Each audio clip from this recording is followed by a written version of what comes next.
Uşaqlar, bugün sizin gününüzdür. Bugün nə istəsə sizdən olacaq.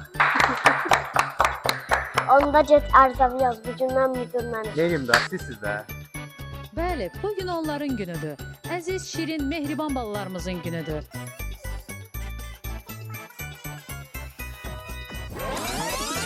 Barkoda xoş gəlmisiniz.